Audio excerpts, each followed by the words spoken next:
Acento, conversaciones de valor. Audiencia de Canal 1 y La Opinión, bienvenidos a Acento, conversaciones de valor. Este programa tiene un invitado muy importante para la historia reciente de nuestro país. Recientemente fue el presidente en el periodo legislativo anterior del Senado y dio una serie de luchas que, en sus propias palabras, han sido importantes para la democracia y para la institucionalidad de nuestro país. Desde el año 91, senador de la República, cerca de 35, 34 años ya. También fue dirigente gremial, empresario y hoy es precandidato presidencial por su partido, el Partido Conservador. El senador Efraín Cepeda, bienvenido a Acento. Muchísimas gracias, Cristian, por esta amable invitación. Nos sentimos muy cómodos aquí. También hablando para un medio regional, porque he dicho que voy a ser el candidato de las regiones por la profunda centralización que vive el país con Petro. Ha sido el presidente más centralista de los que yo he vivido en 34 años y creo que es la hora de las regiones. No puede ser, Cristian, que se queden 80 billones de pesos en el 2024 sin ejecutar del presupuesto general de la nación.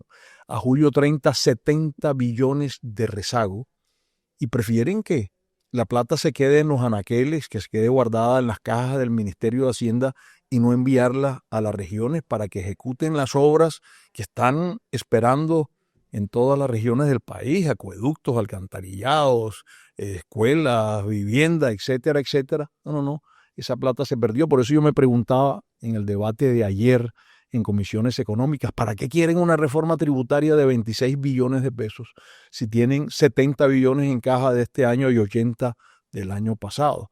Solo para hacer crecer el gasto, que crece en 37 billones, y ese crecimiento del gasto es fundamentalmente para órdenes de prestación de servicios que no hagan nada, sino que voten, de manera que quieren que la clase media y la clase baja en Colombia pague unos impuestos para que ellos financien sus gastos desbordados, como este sí gobierno derrochón. Usted ha dicho que le ha ganado 7 veces a Petro y a mí me gustaría, porque tomó la decisión de ir por la presidencia de Colombia, me gustaría que hagamos un recuento de esas veces que usted le ha ganado a Petro y de qué le ha servido eso a Colombia. Bien, imagínese pues que rechazamos hace un año la reforma tributaria de 12 billones de pesos, que le metía la mano al bolsillo de los colombianos, también clases bajas y medias de la población. Y vamos a rechazar esta. Si me lo permite, más adelante cuento. Tendremos un capítulo completo. Algunos gravámenes sobre eso, algunos gravámenes que se pretenden en esta reforma tributaria que no vamos a acompañar, que vamos a negar. Archivamos una reforma a la salud que rechazaban los médicos y los pacientes, porque era destruir todo el aparato, era estatizar la salud en Colombia. ¿Para qué? Para contratar gente de su grupo político. Y seguramente en las regiones, y óigase bien, con esta reforma a la salud que la presentaron nuevamente, si usted quiere atención en un municipio, tiene que ir a donde un concejal del pacto histórico, en un departamento tiene que ir a donde un diputado del pacto, en la nación ante un senador o un representante también, a pedirle el favor que lo atiendan porque va a estar totalmente estatizada. No como ahora, con participación privada, que por supuesto tiene asteriscos que hay que corregir y ni más faltaba, y habrá una reforma a la salud para que llegue a todas las regiones del país, para moderar la integración vertical, el manejo de los recursos, pero la participación del sector privado en la salud, como en todos los sectores, es fundamental y también más adelante me puedo referir a ello. Derrotamos también un presupuesto desfinanciado el año pasado. Cerramos el paso al transfugismo político, que era que los políticos podíamos cambiar de partidos como cambiar de camisas. Concejales, diputados, representantes y senadores, pues hoy nos dan una buena oferta del partido X, ¿no? Y yo que he sido conservador dentro de 34 años digo, pero el partido X tiene lista cerrada y cabeza de lista, me voy allá. ¿Y la ideología dónde queda? Lo que hemos defendido durante tantos años, pues se la hundimos. Hundimos una reforma política que manipulaba las reglas electorales, entre otras cosas. Imagínate, Cristian, esa perla, la financiación de campañas políticas eminentemente estatal. ¿Se imagina el Partido Conservador, Efraín Cepeda, haciendo cola para que nos gire los recursos Petro? Pues no nos los gira. Claro. Mientras que a manos llenas la tienen los partidos de gobierno, pues la hundimos. En épocas del ministro Cristo, que fue cuando él quiso arrebatar el micrófono, y yo le dije que no tenía el uso de la palabra, que además él no era senador que le cerraran el micrófono. Y tantas iniciativas, pero fundamentalmente los dos triunfos más sonoros fueron las dos consultas populares. ¿Qué querían con esas dos consultas? Hacer politiquería con 800.000 millones de pesos de los colombianos. Ya tenían constituidos los comités del sí en todo el país, con activistas en todo el país que iban a no solamente a impulsar el sí de la consulta popular, sino que iban a promover sus candidatos a la presidencia y al Congreso. Era politiquería pura y dura. Eso le dolió mucho a Petro. 2 derrotas allí. Imagínense que con ese autoritarismo que caracteriza a Petro, en un solo día él fue, y respetando la división de poderes públicos y la democracia, fue poder ejecutivo, legislativo y judicial.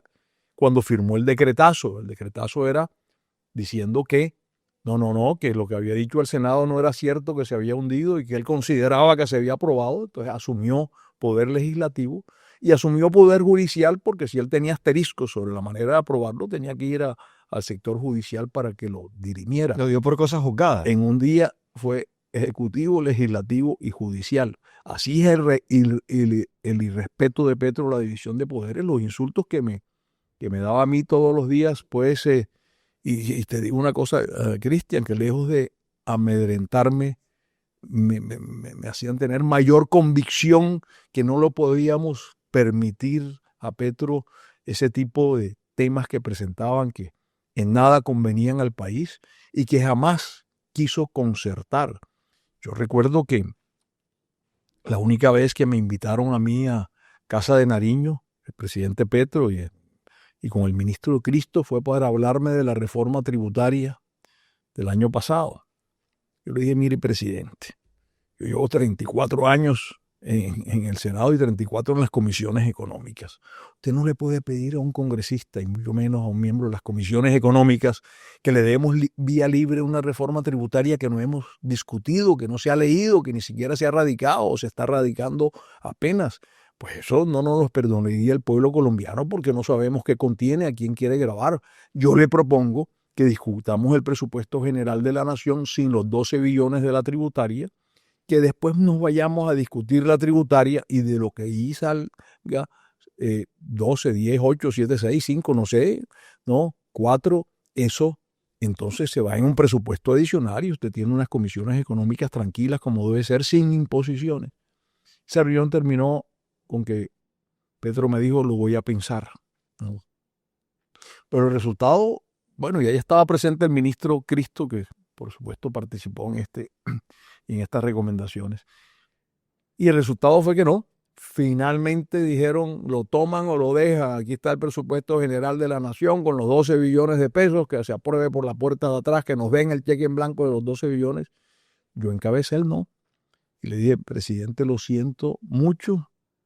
País, lo mío es defender la nación y defender el país, y por primera vez en la historia reciente de Colombia hundimos monto del presupuesto general de la nación y reforma tributaria. Todo eso en defensa de los colombianos, porque yo considero también que en estos momentos, y de acuerdo con esos resultados, en el país es tiempo de la experiencia, que la tengo, conozco el Estado por dentro en 34 años y ni más faltaba.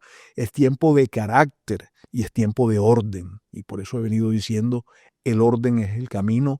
Voy a ordenar el país, voy a acoger las regiones colombianas. Este es un país de regiones que se ha recentralizado en el gobierno Petro. Prefiere no ejecutar 80 billones que enviárselo a las regiones. De manera que ese centralismo se va a acabar y va a ser la hora de las regiones del país, que van a tener la oportunidad, alcaldes y gobernadores, de ejecutar el presupuesto general de la nación de acuerdo con los anhelos de sus gobernados. En su periodo como presidente del Senado, hubo hitos supremamente importantes como los que usted señala, pero también hitos muy dolorosos para el país. Un recrudecimiento de la violencia, no solamente en la zona rural, sino en las ciudades más importantes del país. Aumento de la extorsión, se han legitimado y dado estatus político a grupos criminales. Hubo hitos importantes en lo que el gobierno llamó la paz total, importantes respecto de materia de comunicación, pero no de hechos. Yo le quisiera preguntar, en esos otros aspectos, cuáles fueron sus puntos de comunicación con el gobierno y cuáles fueron también las posturas respecto de la paz total, por ejemplo, y de los temas de seguridad. No, la paz total es un embeleco que lo que ha servido es para que más de 400 municipios estén combinados, estén arrodillados por los diferentes grupos armados, porque eso ha estado acompañado con una cosa que se llama cese al fuego bilateral, que es también una mentira, porque el cese al fuego bilateral, Cristian, le amarra las manos a la fuerza pública, pero los bandidos continúan delinquiendo, continúan recuperando rutas del narcotráfico, continúan apoyando la siembra de la hoja de coca, continúan multiplicando sus laboratorios, tanto que los cultivos ilícitos hoy nos están llegando a de 270.000 y 300.000 hectáreas que nos tiene al borde de la desertificación de Estados Unidos, lo cual sería gravísimo para Colombia porque perderíamos muchos recursos para las fuerzas militares y de policía del orden de 404.500 millones de dólares a 5.000 millones de dólares. Y realmente yo lo que haría una vez me posesione en la presidencia es acabar inmediatamente con la paz total, soltarle las manos a las fuerzas militares y que marchen a la ofensiva. Por supuesto que para eso requieren un fortalecimiento, fuerza pública hoy debilitada y disminuida, devolverles la moral, decirles que este presidente, como lo ha hecho en todos estos años de vida política y en la presidencia del Senado de la República, defiende la Constitución Nacional que dice que hay que defender la vida, bienes y honra de los ciudadanos y que la fuerza pública entonces, en vez de estar con los brazos cruzados con 400 poblaciones cooptadas por los bandidos, ingrese a defender a los pobladores. Lo vamos a armar. No puede ser que la guerrilla aquí tenga drones y que la policía adolezca de estos drones que hoy están en boga en todos estos conflictos internacionales. De manera que no más paz total desordenada como esta y no más ceses al fuego que siempre los aprovechan. Me llama la atención un poco si es que con esto de hacernos pasitos tácitamente nos están invitando a esos grupos a votar por el régimen. Eso es un peligro. Sino, ¿cómo se explica que los delincuentes aquí reciban honores? Los gradúa como gestores de paz para sacarlos de las cárceles y siguen delinquiendo. Pero lo peor y lo más indigno, les da puesto de honor sacando a delincuentes de la cárcel como hizo en Medellín y subiéndolo a la tarima a su lado, presentándolos como prohombres. ¿Qué mensaje ese para la juventud tan tremendo? El presidente de la República exaltando a los grupos militares presos y condenados muchos que han azotado a Medellín y Antioquia y a muchas regiones del país con violencia, con extorsión, con microtráfico, etc. De manera que eso no puede ser, esa apología a la delincuencia se acaba. Te decía ahora off the record que sí, yo he derrotado a Petro 7 veces y por eso sé cómo derrotar a Petro, y eso es lo que pongo al servicio del país, o no a Petro sino al petrismo, porque Petro no estará y espero que no trate de torcer la Constitución en el debate electoral, pero sí el petrismo, de manera que sabemos cómo hacerlo, cómo derrotarlo y vamos a contribuir para derrotarlo en 2026 por todos estos excesos y atropellos que ha cometido el presidente de la República con los colombianos. Hace unos días se conoció la resolución del Parlamento Europeo que lleva por título Colombia, la violencia política y el terrorismo amenazan la democracia. En ese texto se señala al presidente de haber contribuido con el lenguaje a un ambiente de confrontación política que pudo haber terminado en el asesinato de Miguel Uribe Turbay, pero además advierte sobre un clima generalizado de intimidación, violencia, y no lo ve como casos aislados. El presidente de forma destemplada los ha llamado viejos, ha llamado inclusive a las juventudes europeas a que se subleven y se levanten contra el Parlamento Europeo, pero también ha dicho de que esto hace parte de una estrategia de desinformación y de mentiras que le han llevado al Parlamento Europeo. Dicho lo anterior, ¿cuál es su lectura respecto a esta resolución? Pero además, ¿qué implicaciones puede tener que ya digamos, el Parlamento Europeo y el Congreso de los Estados Unidos en gran medida empiecen a cercar a Colombia y hablar de un clima que no favorece el desarrollo de las elecciones y de la democracia? Es el discurso de odios de Petro, de pues hacer como una división entre las clases sociales, decir que él es el defensor de los pobres. Y yo le pregunto a quienes están en la pobreza en Colombia, ¿qué es lo que ha hecho Petro por ellos? Si les acabó la vivienda popular, les destruyó la salud, los subsidios a los estudiantes, a los jóvenes de la tasa de interés del ICETEX, y ese discurso confrontacional que para nada le sirve al país, sí, y ese discurso incendia, y quién sabe si en la cabeza de los asesinos de Miguel Uribe, pues eso gravitaría. A mí me amenazó, me sacó, me hizo marchas en la Plaza de Bolívar, me insultó, jefe de la banda, todas las semanas un trino contra Efraín Cepeda, pero yo tenía la tranquilidad de conciencia de saber que yo llegué ahí al Congreso y a la presidencia del Congreso para defender la democracia colombiana, para defender la división de poderes, de manera que eso, lejos de amedrentarnos, pues lo que hizo fue fortalecernos en eso. Yo creo que con estas derrotas que le he infringido, pues en especial las 2 consultas populares, hemos salvado el país. Imagínese usted, el domingo creo que pasado, 31 de agosto, se llevaba a cabo la consulta. Eso iba con viento de cola para luego las consultas de octubre y la presidencia de la República. Era simplemente, como lo dije, campaña politiquera para elegir a su gente.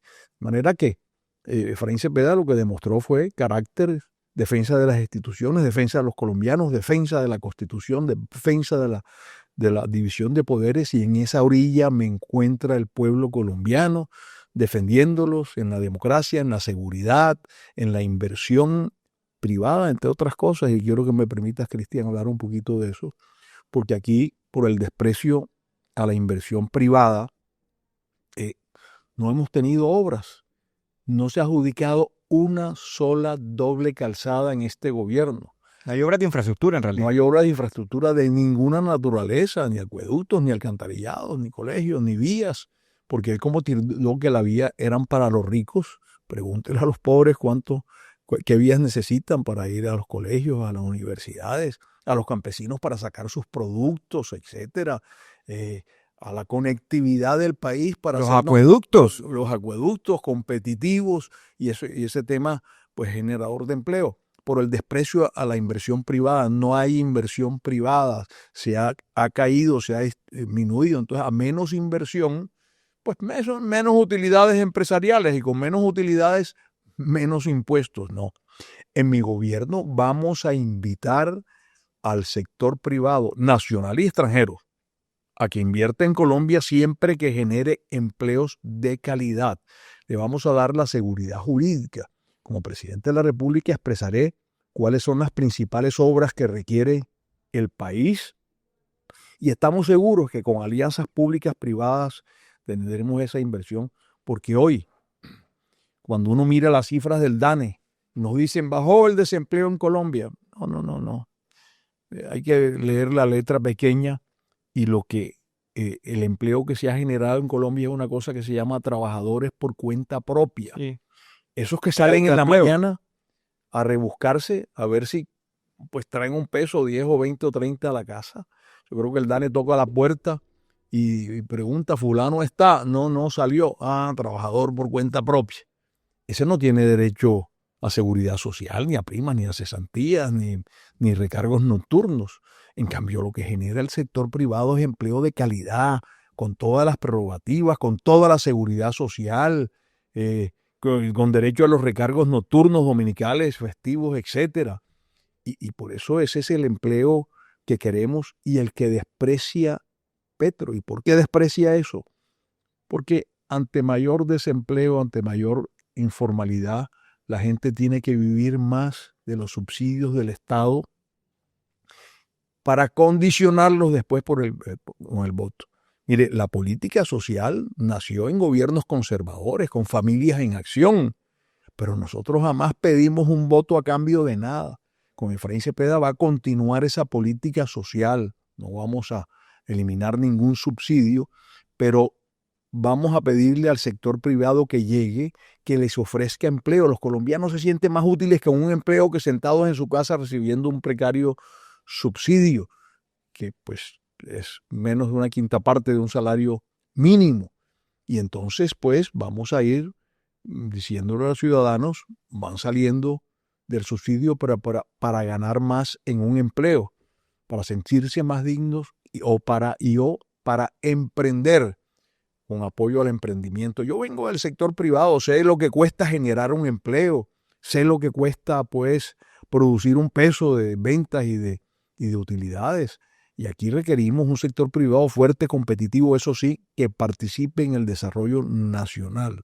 Alianzas públicas privadas, iniciativas privadas son bienvenidas en las obras que se señalen acá. Y descentralización, Cristian, descentralización.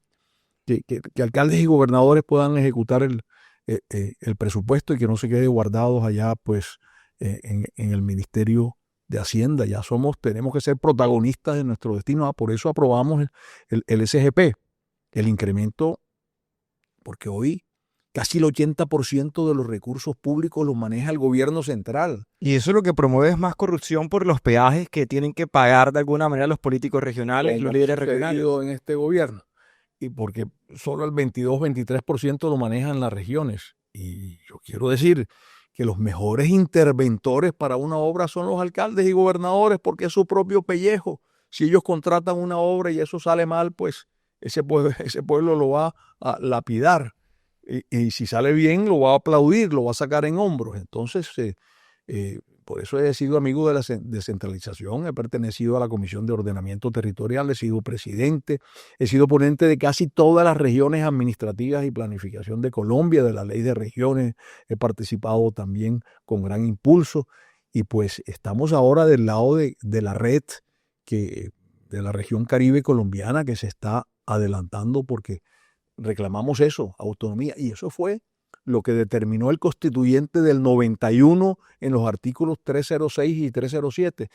Esos artículos que Petro ha mirado con desprecio y diciendo, y excúseme, Cristian, el lenguaje coloquial, yo con yo. Yo ejecuto solo y si no alcanzo a ejecutar, que se pierdan los recursos. Importa un diablo lo que le suceda a los ciudadanos. Por eso nadie ha visto a Petro con una cinta inaugurando una obra en Colombia. Usted habla ahorita de inversión privada y también de su experiencia como empresario líder gremial. De hecho, usted llega al Congreso en el año 91 con una trayectoria empresarial, no política. Y es el primer periodo legislativo tras la Constitución. Hoy se habla, el presidente frontalmente ya le pide a sus bases de que armen listas para Congreso que promuevan la constituyente. Le pide a los aspirantes a la presidencia por el pacto histórico y por los movimientos de centro-izquierda y de izquierda que vayan con una bandera constituyente. Y yo le hago dos preguntas en una. Cuando ustedes, y en su caso particular en el 91, empezaron a legislar con la nueva constitución, ¿qué vacíos encontraron o qué fallas encontraron que hoy merezcan ser reformadas? Y dos, ¿cuál es la postura respecto de esta iniciativa del presidente de convocar una Asamblea Nacional Constituyente? Lo primero es que esa es una participación, voy a llamarla obscena, en política del presidente de la República. Está participando en política porque dice que él va a armar las listas del pacto histórico solo con personas que promuevan una Asamblea Nacional Constituyente. Y la Asamblea Constituyente no es para otra cosa que intentar perpetuarse en el poder, que no se lo vamos a a permitir y por eso los vamos a derrotar en las elecciones. Yo he venido diciendo que sí, hay muchos candidatos antipetristas, pero el único que ha derrotado a Petro y no una, sino 7 veces es Efraín Cepeda. Y por eso no le vamos a permitir estos excesos y esa participación en política. Sí, iniciamos en el 91 para reformar la Constitución, el primer congreso que se eligió después de la Asamblea Constituyente, y encontramos que no era fácil, ¿no?, entrar a esas reformas porque son debates profundos. Tuvimos avances, sigue todavía de alguna manera ahora modificando la Constitución cuando hay constituciones centenarias en otras naciones del mundo que operan igualmente. A mí me parece que ¿Quedó mal hecha la reforma acaso? No, a mí no me parece. A mí me parece que, miren, ese diseño de equilibrio de poderes, 3 poderes públicos con equilibrio, el Ejecutivo tiene que pasar por el Legislativo, el Judicial está atento a los excesos, y ese equilibrio que dio el constituyente del 91 de pesos y contrapesos fue el que me permitió en la presidencia del Congreso derrotar los excesos de Petro, los atropellos que pretendía contra la población. No es menor una reforma tributaria hundida tampoco, y vamos a hundir la segunda. Ya no contento con la de 12, ahora nos presentó una de 26 billones de pesos, que entre otras cosas, Cristian, y déjame decirte, los gravámenes son, ibas a temas de la canasta familiar, pero ibas a la gasolina. Y él dice que la gasolina es para las camionetas 4 Que puertas. los pobres no usan gasolina. Pobres no usan gasolina. Mira el parque automotor Hay de 26 Colombia. millones de motos en Colombia. 4 veces más que vehículos o 5 veces más. ¿Y eso quiénes los utilizan? Clases medias y bajas de la población. Y los utilizan muchos de esos para ganarse la vida. Yo en la manifestación donde lancé mi candidatura a la presidencia en Ibagué ante 10,000 personas, pregunté: levanten la mano quienes tienen motos en su casa o para movilizarse o para trabajar. El 80 o el 90% del auditorio levantaba. Entonces le dije ahí: ve, presidente Petro, que la gasolina no es para los ricos, sino las clases medias. Y la gente aplaudió, ¿no? Como pretende hoy gravámenes. Yo no he estado nunca en la orilla de las entidades financieras, las he criticado mucho. Pero eso de intentar un gravamen de impuesto sobre la renta que pasa del 35 al 50%, yo creo que eso es poner en peligro el ahorro de los colombianos. El sistema financiero. Y el sistema financiero, ya tuvimos una crisis financiera que le costó al país un ojo de la cara. Yo creo que si aceptamos un impuesto de esto, podamos estar ante otra crisis financiera y excesos como ese a lo largo y ancho de esa reforma tributaria, y lo dije en mi discurso de ayer en las comisiones económicas, salarios medios recibiendo más gravámenes. Entonces decía, IVA, el pueblo colombiano no resiste más IVA.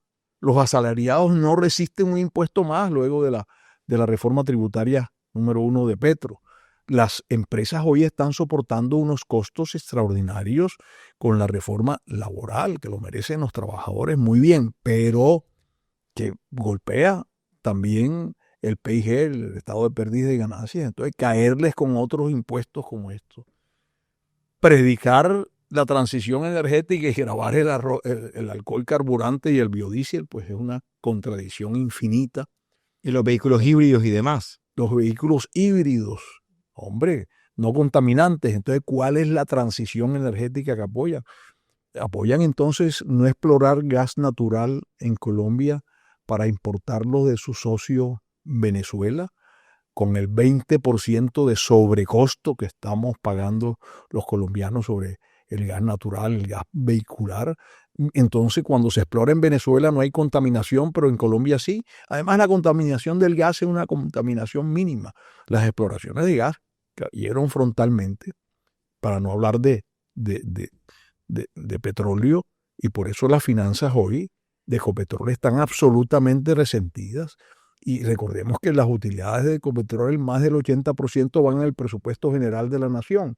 Y si no hay utilidades, como en efecto en el primer trimestre una caída vertiginosa por las malas administraciones, pues también van a hacer falta esos recursos para para ejecutarlo. Pero no puede ser que esos huecos, por sus excesos, por sus incapacidades, tengamos que pagarlos los colombianos de nuestro bolsillo. Eso no lo vamos a permitir. Desde aquí le decimos, presidente Petro, esa reforma tributaria no va, la vamos a negar. Cada que el presidente quiere hacer una reforma a través de los proyectos de ley y a través de sus llamadas reformas, manda mensajes de acciones que va a emprender a futuro. Por ejemplo, esa de gravar con una renta del 50% del sector financiero, la de gravar los juegos de suerte y azar, la de gravar la gasolina o aumentar los gravámenes sobre este tipo de servicios. Si bien puede que no pasen en una reforma o en un proyecto de ley, luego hay implementaciones de facto como pasó con la reforma a la salud, que de alguna manera a través de intervenciones y de sanciones se terminan ejecutando. Cuando el presidente y su gobierno no consiguen estos resultados, termina radicalizándose, senador Cepeda, e implementándose de alguna otra manera. Y ahí es donde uno pregunta cómo se protege entonces el empresariado y cómo se protege el ciudadano cuando de alguna manera ocupan, distraen al legislativo, lo desgastan en confrontaciones, pero luego ejecutan por la puerta de atrás. Ese es el irrespeto a la división de poderes. Impuestos sí no pueden imponer por decreto, afortunadamente, pero esos decretos de reformas a la salud están demandados también, y por eso exaltaba el diseño del constituyente del 91. Eso no es que al presidente se le ocurrió, ¿no? Y listo, decreto, comuníquese y cumple. No, eso va a revisión de las Cortes. Y ellos pueden decir que sí o pueden decir que no. Yo confío en que digan que no. Mire lo que sucedió con el decretazo. Que el decretazo era para convocar esa consulta popular para el 31 de agosto. Lo demandé como presidente del Congreso ante el Consejo de Estado con el apoyo de 17 firmas más de otros senadores, y pues el Consejo de Estado revisó pues que nuestros argumentos para decir que eso se había hundido y necesitaba el visto bueno del Senado para poder convocar ello, y en menos de una semana el Consejo de Estado nos dio la razón, dictó las medidas cautelares y suspendió también. Bueno, esa fue otra derrota que le di a Petro, que no la tenía contada. Se la di en las Cortes y por eso no hay consulta popular, porque la hundió el Senado y porque las Cortes, en este caso el Consejo de Estado, nos respaldaron. ¿Cuál es entonces la estrategia de Petro en su análisis? Porque algunos lo llaman loco, que pareciera que estuviese improvisando, pero otros en cambio creen que el presidente tiene un plan muy bien trazado y que ha ido ejecutando por la puerta de atrás y en algunos casos a espalda del país su real plan. Sí, él vive de la confrontación precisamente, y son recetas allá del foro de Sao Paulo. Vive pues de los insultos, de hacer pues ese discurso de odios y división entre ricos y pobres. Que cuando me entrevisté como presidente del Congreso y constituí la Comisión de Amistad con el Congreso de los Estados Unidos, visitamos allá a algunos congresistas, y cuando le contaba esto al representante Mario Díaz Balar, él me dijo: eso es comunismo puro y duro, ¿no? Esas son las recetas comunistas, y realmente que son ponernos a confrontar, cuando todo lo contrario. Siempre, y pues hemos estado del lado del pueblo y siempre estamos apoyando la posibilidad de la generación de empleo, incluso de los temas de los subsidios y de la vivienda popular, de mejorar la calidad de vida. Uno ve, por ejemplo, esa calidad de vida de mi ciudad en Barranquilla. Tenemos agua potable suficiente, y esa cruzada la encabecé yo como presidente del Comité Intergremial para liquidar unas viejas empresas públicas y constituir la AAA. Los barrios en Barranquilla tienen las calles pavimentadas en un 90%, los barrios populares. Barrios populares tienen hospitales, tienen parques, se les está haciendo mejoramiento de vivienda. Hay infraestructura turística, que es una nueva fuente de ingreso a la ciudad. El malecón, por ejemplo, es una maravilla que sirve de esparcimiento, y ese tipo de cosas las quieren grabar allá. Sirven de esparcimiento, la Ciénaga de Mallorquín, digamos todo lo contrario. De aquí lo que se está construyendo, impulsando por el alcalde Char, el Malecón del Sur, que también es un tema de esparcimiento. De manera que todo lo contrario aquí, y Pongo como ejemplo Barranquilla, que es mi ciudad, pero esto se repite en muchas ciudades del país, de hacer la inversión en barrios populares, tratar de generar empleos, subsidios, además porque cuando se comienzan a pavimentar unas calles de un barrio, comienza a renacer una zona comercial generadora de empleo también, y generadora de calidad de vida. De seguridad. Y de seguridad. Y eso no lo ha hecho Petro. Todo lo contrario, lo que ha propiciado, al contrario, Censo, es la inseguridad de que a esos negocios los estén extorsionando, que tengan que pagar una vacuna. Eso no va a suceder en un gobierno como el de Efraín Cepeda, que es el gobierno del orden. Vamos a poner en orden a esos grupos alzados en armas, narcotraficantes, y vamos a poner en orden la salud, y vamos a poner en orden la seguridad ciudadana, vamos a poner en orden la economía, vamos a poner en orden los cultivos ilícitos que serán fumigados con drones fundamentalmente, o con aspersiones aéreas de última generación que no contaminen a vecinos. De manera que aquí, como lo he hecho en estos años de vida política, y lo hice en mi año de presidencia del Congreso, y lo he hecho como 3 veces presidente del Partido Conservador Colombiano, con 9 periodos en el Partido Conservador, que es el partido del orden, como 2 veces presidente del Congreso en nombre de mi Partido Conservador, y somos pocos cristianos colombianos, yo no sé si somos 5 o 6 que hemos sido a través de la historia de Colombia 2 veces presidente del Congreso, y desde esas posturas he demostrado pues que sí se puede. Es más, cuando asumí la última presidencia del Congreso, un año y medio antes de las elecciones del Congreso, lo hice por la vergüenza de que nos habían llevado a ser partido de gobierno, de este gobierno ideologizado. Nada tiene que ver con la filosofía del Partido Conservador. Entonces no les medimos a cambiar la directiva de ese momento. Gané esas elecciones y pues inmediatamente llegué a mi partido a ser partido independiente, y como independientes venimos actuando. Y me eligieron también para ganar las elecciones, y quiero decirte que esa decisión no de sacar al Partido Conservador de partido de gobierno y hacerlo partido independiente y hacerle críticas al gobierno nacional nos llevaron a que los conservadores de Colombia eso lo aplaudían. Me fui a recorrer al país, a entregar los avales, y constituí a mi partido en el primer partido de centro derecha de Colombia. Ganamos el 20% de las alcaldías.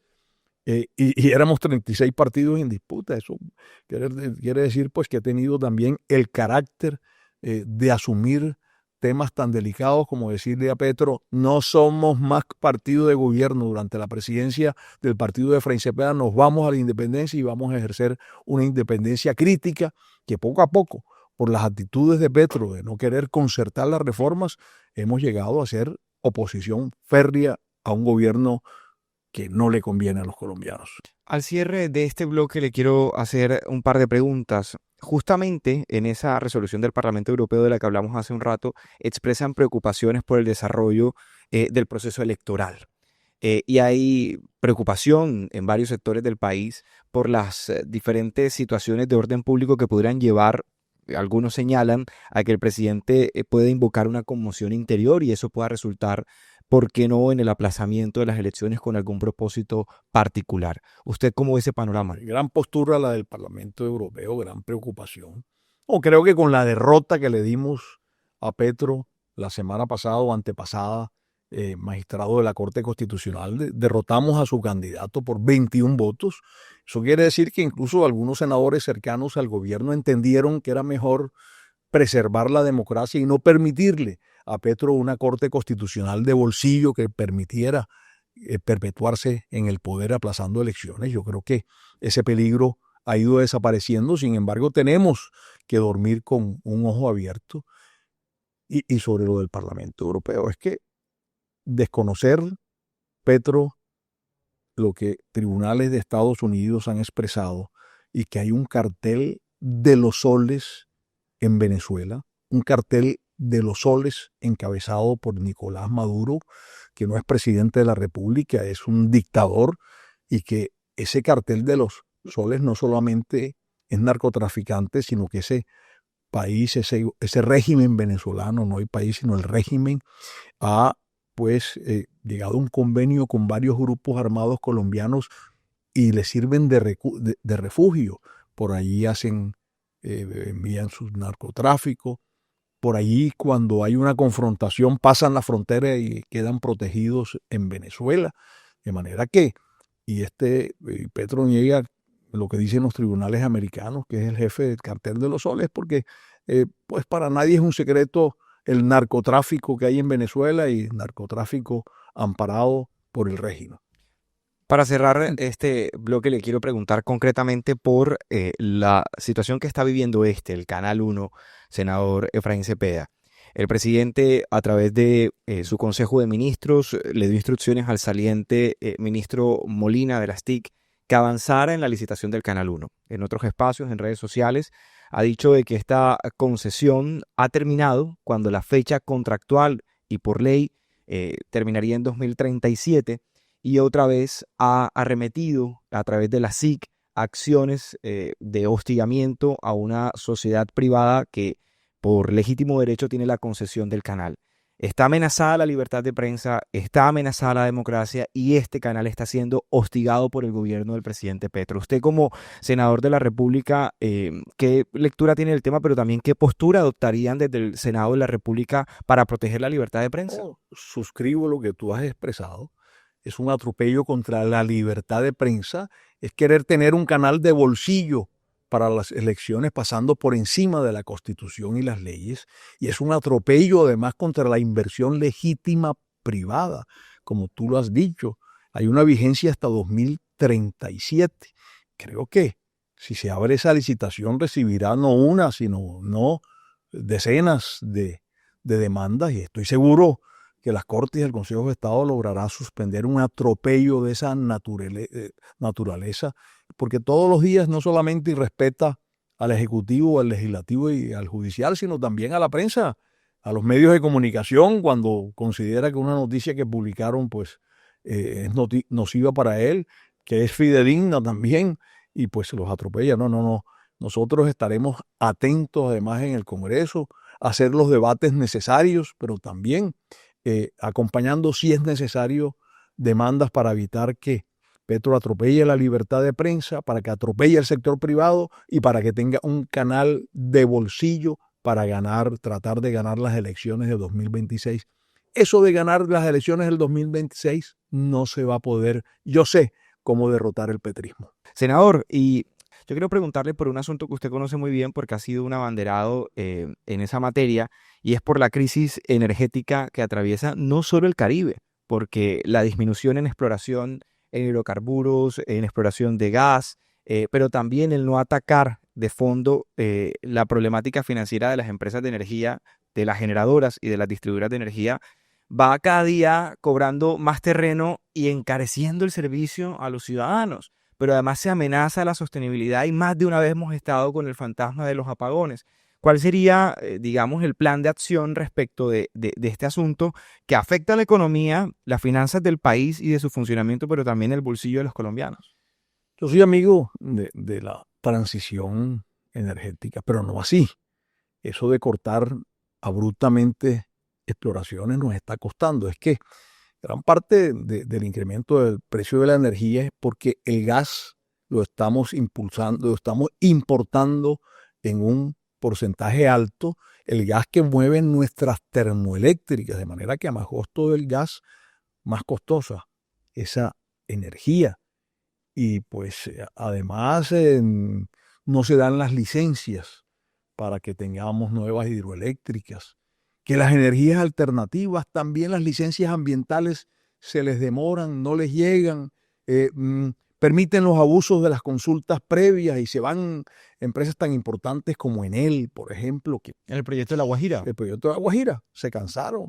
Y que además para llevarse esas energías de La Guajira requerían pues un colector, como se llama técnicamente, para que se conectaran allí todos esos proyectos de energía, y también duraron para darle la licencia ambiental casi 2 años, de manera que es un tema ambiental mal entendido. A mí me parece que lo primero es que hay que reanudar exploraciones, pero esas exploraciones también tienen que contener unos compromisos y unas vigilancias de respeto al medio ambiente en Colombia. y que esas regalías además le sirvan a los pobladores cercanos de las zonas de exploración y que en materia de generación eléctrica pues podamos tener combustibles a mejores precios si tenemos abundancia de esos combustibles, que vamos a tener eso para las termos, vamos a impulsar las hidroeléctricas y vamos a impulsar también las energías alternativas. El Atlántico ha sido pionero en eso, creo que es la que más energías alternativas hoy tiene en proceso.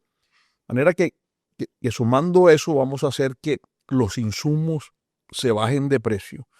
Y en el caso de las comercializadoras de la región Caribe, Aire está en una profunda crisis. Ya dijo el interventor que necesita 200.000 millones de pesos mensuales para poder seguir funcionando. O sea, para cubrir el déficit. Para cubrir el déficit y seguir funcionando, poder comprar la energía que necesita. De manera que técnicamente está quebrada. A mí me parece que primero que fue un error esa división de la región Caribe. Pues principios elementales de economía dicen que hay que aprovechar las economías de escala. Yo volvería a una sola empresa comercializadora de los 7 departamentos de la costa.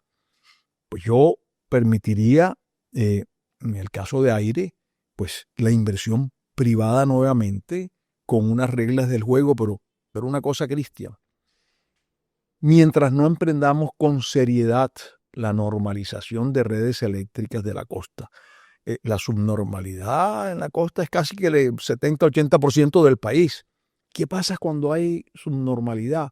Pues no se pueden poner medidores, es muy difícil cobrar la energía. En cambio, creo que normalizando las redes se comienzan a regularizar algunos recaudos, entre otras cosas. A veces los pobladores tienen resistencia a que se normalicen. Yo quiero decirles que van a tener muchas ventajas. Lo primero, porque esa normalización incluirá también las redes internas de esa vivienda, porque nada ganamos con normalizar si las redes internas están precarias y siguen gastando gran energía.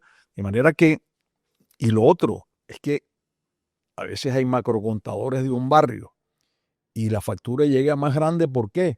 Hombre, porque el que consume más es el que tiene la venta de cerveza o tiene el taller de metalmecánica, y entonces como eso se promedia, la gente siente cobros injustos.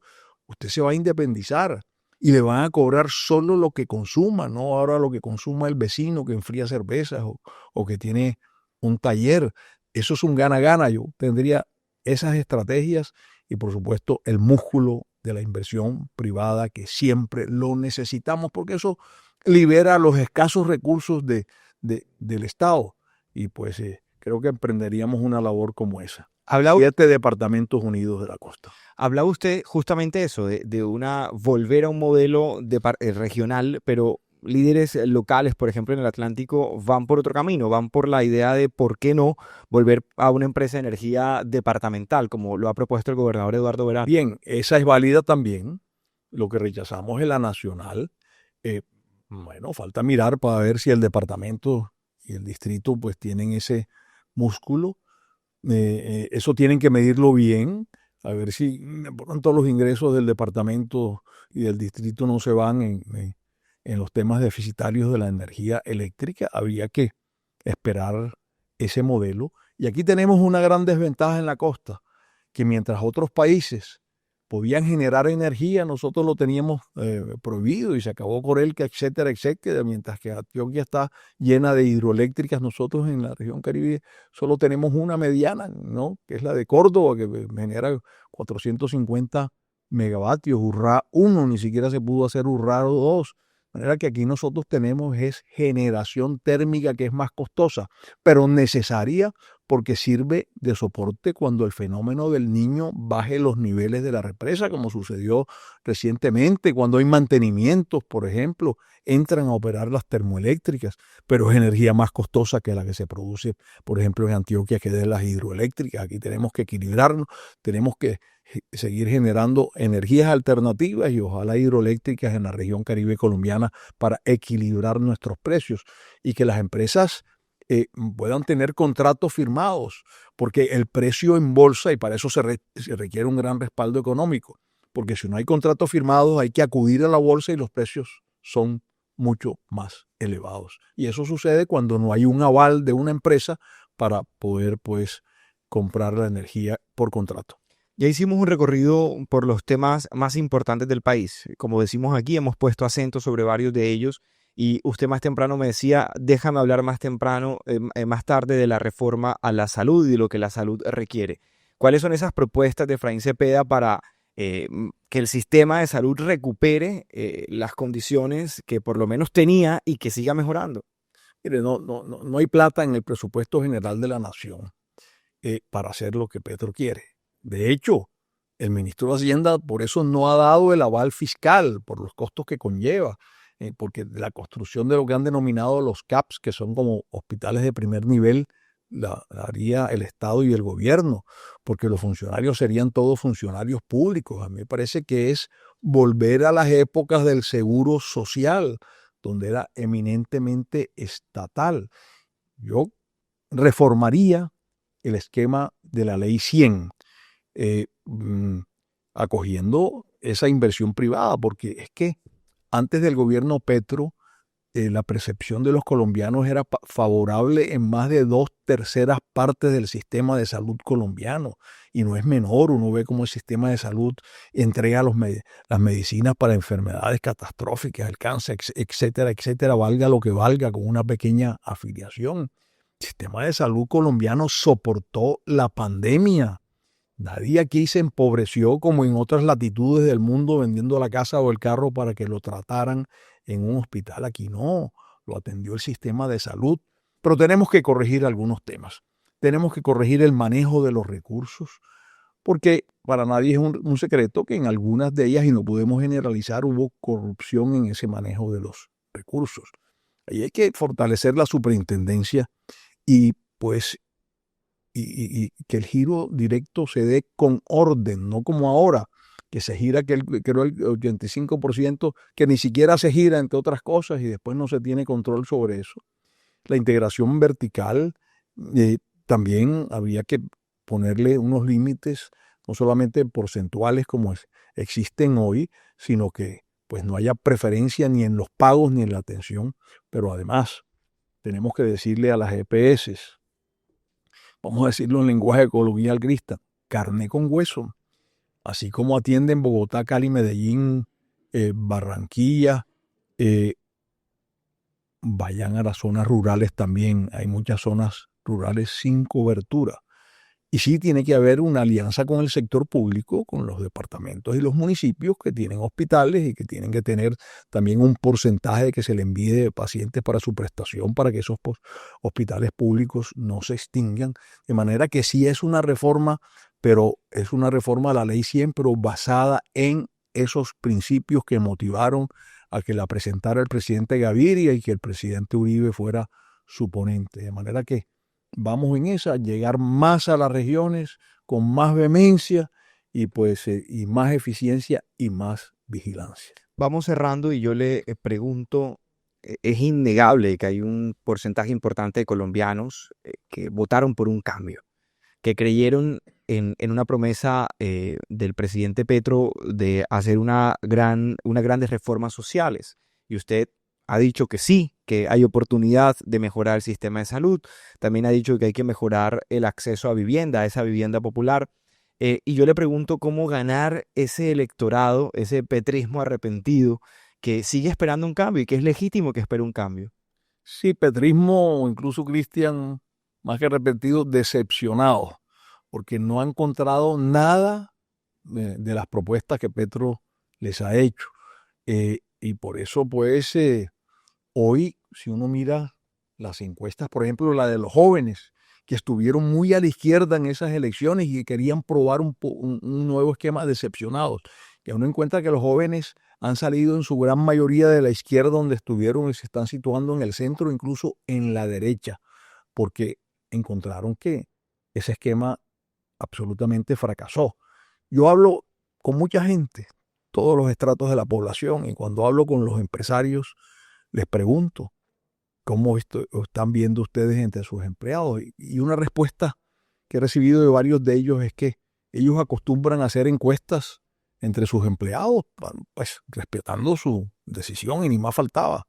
Y que en el gobierno Petro, funcionarios de empresas muy grandes, el 75% dijo que iba a votar por Petro, como en efecto votó, sin constreñirlo el patrón de ninguna manera.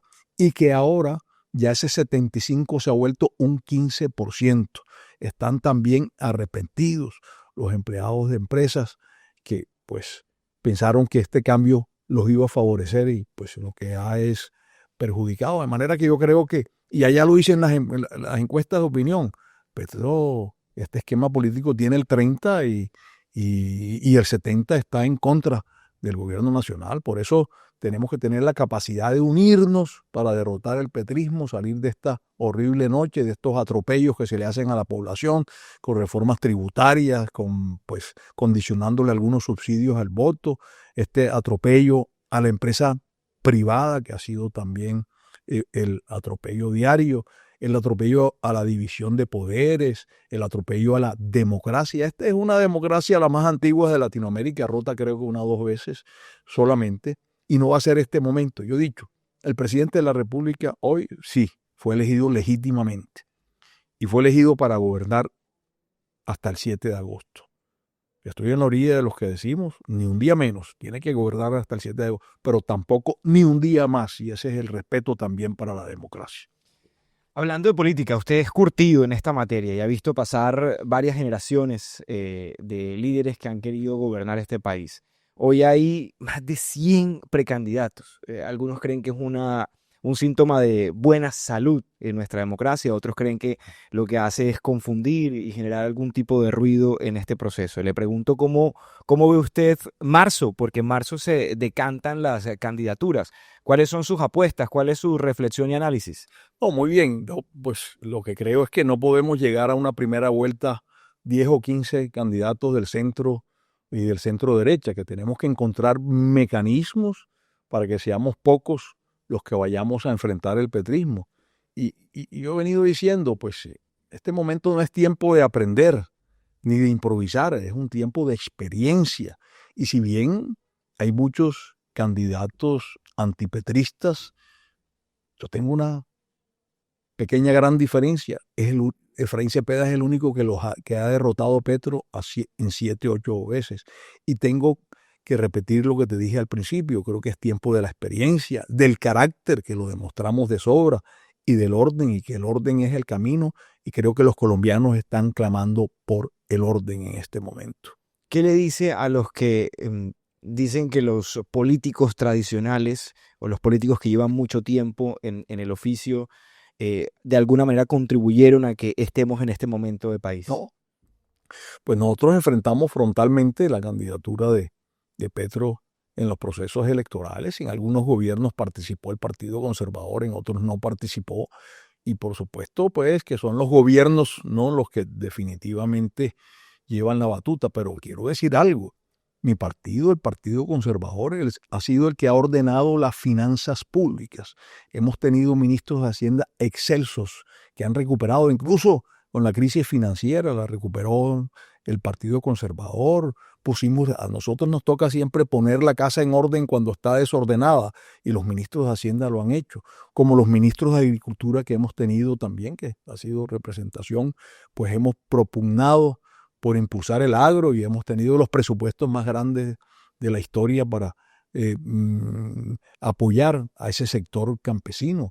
De manera que sí, hemos estado en gobiernos unos mejores que otros, pero desde el Congreso de la República, cuando sentimos que esos gobiernos tienen falencias, hemos hecho los debates, hemos puesto el dedo en la llaga, hemos presentado las propuestas, hemos modificado los presupuestos, de manera que hemos contribuido a un país mejor en estos 34 años. La última pregunta del programa siempre es ¿dónde o en qué tema pone el acento Efraín Cepeda? No, pues temas, pues mencioné algunos. La seguridad. La seguridad es fundamental. La salud, la economía, porque la economía tengo que ponerla al servicio de la gente, generando empleo. la seguridad, también la seguridad ciudadana, que el ciudadano se sienta tranquilo en su casa y en su negocio sin extorsión y sin boleteo. Vamos a combatir cultivos ilícitos, vamos a no estar reajustando los precios de la gasolina, que son los que sirven para movilizar a las clases bajas y medias de la población. Por supuesto, en agricultura. Son varios los temas y podía hablar de algunos más, pero fundamentalmente defenderé a la población más necesitada, clases y medias de población. Le abro las puertas a la inversión privada y le abro las puertas a desatarle las manos a las fuerzas militares y que persigan a los bandidos, fortaleciendo la inteligencia militar y, por supuesto, una salud de calidad que hoy se viene deteriorando en manos del gobierno Petro. Senador, gracias. Gracias por participar en Acento. Gracias, Cristian, por la amable invitación a Canal 1 y a La Opinión. Y aquí estaremos, pues, muy atentos a lo que ustedes expresen. Muy amable.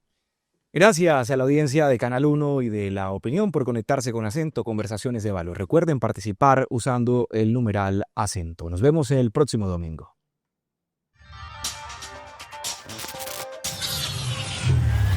Acento, conversaciones de valor.